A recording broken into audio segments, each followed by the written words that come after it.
Have you ever stopped and really thought about the device you're watching this on? You know, how this machine, made of just metal, plastic, and silicon, can do literally everything from simple math to streaming video? How does it think? Well, let's dive into that, because the answer is actually way simpler and honestly more beautiful than you might think. We're going to peel back the layers and see how all this incredible complexity is born from just a few super simple rules. Okay, it all starts with something we learn as kids. 2 plus 3 equals 5. We see it, we get it, we don't even have to think about it, right? And we just trust that any calculator is going to get this right every single time. But here's the real puzzle. That calculator, it has no brain, no intuition, no consciousness. It's just a bunch of circuits. So how in the world does it know what a 2 is, or what a plus sign even means, let alone how to get to 5? That's the question we're going to unpack. Right now it might feel like magic, but I promise, by the end of this, you're going to be the one who knows the trick.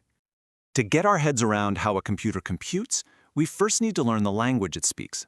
And it turns out it's an incredibly simple language, one that's basically built on the idea of a light switch. That's right.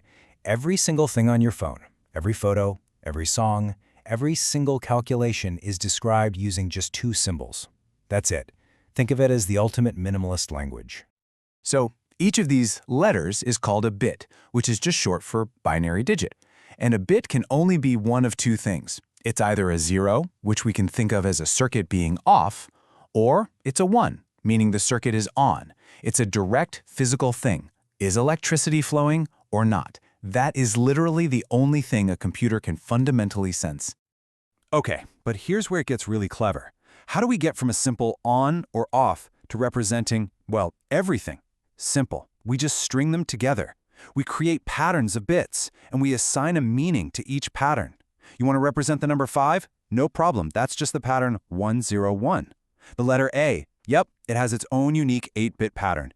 Even an instruction, like the command to add 2 numbers, gets its own special code of 1s and 0s. It's basically a universal translation system for reality itself. So, we have our alphabet, the 0s and 1s. But just having an alphabet isn't enough. You need grammar, right? You need rules for how to combine those letters to make sense. Well, in the digital world, that grammar comes down to just 3 incredibly simple rules, which are built into tiny circuits we call logic gates. All right, rule number 1 is the AND gate. Think of it like a really strict bouncer at a club. It looks at 2 inputs, and it will only let a 1 pass through if the first input and the second input are both 1. If either one is a 0, the output is 0. Simple as that. It's the all or nothing rule. Next up is rule number 2, the OR gate. Now this one is way more laid back. It also takes 2 inputs, but it will output a 1 if the first input or the second input is a 1. Heck, even if both are 1. The only way you get a 0 out of this thing is if both inputs are 0. For the OR gate, any is enough. And the final piece of the puzzle, our third rule, is the NOT gate. This one is the simplest of all. It only has 1 input, and its entire job is just to flip it. You give it a 0, it gives you a 1, you give it a 1, it spits out a 0. It's basically the opposite day gate.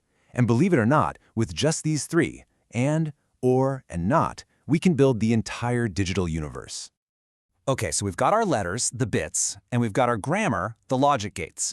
Now let's start actually building with them. We're going to see how we can combine these dead simple rules to create tools that can do real, actual work. And this is where the magic really happens. We are about to make the jump from these abstract little rules to a machine that can actually perform the very calculation we started with. We are gonna build an adder. First things first, let's just look at the pure logic of adding 2 bits. There are only 4 possible things that can happen. 0 plus 0 is, well, 0. 1 plus 0 is 1. But check out what happens with 1 plus 1. In binary, the number 2 is written as 1, 0. So the result is a sum of 0, and we have to carry a 1 over to the next column. Just like when you learned to add in grade school. This table here, it's called a truth table, and it's just a clean way of writing down what we just figured out. It shows every possible input for A and B, and what the sum and the carry outputs need to be for each case. So, take a close look at those output columns. Does that pattern look familiar at all? Because it absolutely should. That carry column, it's only a 1 when both inputs are 1. That is exactly what an AND gate does. And the sum column behaves like something called an XOR gate, which itself can be built by cleverly combining our 3 basic gates. So by just wiring up a couple of these gates, we've physically built a circuit called a half adder that is the rules of addition. No brain needed, just logic. Now, circuits like the little adder we just imagined are called combinational circuits. Their output depends only on whatever inputs they're getting at that exact moment. Think of a basic calculator. But the real game changer is when we create sequential circuits. This is where you feed a circuit's output back into one of its own inputs, creating a little loop. That loop allows the circuit to remember what state it was in a moment ago. This is the birth of memory, and it's what separates a simple calculator from a computer that can actually run a program. So we have the building blocks. We have logic, we have memory.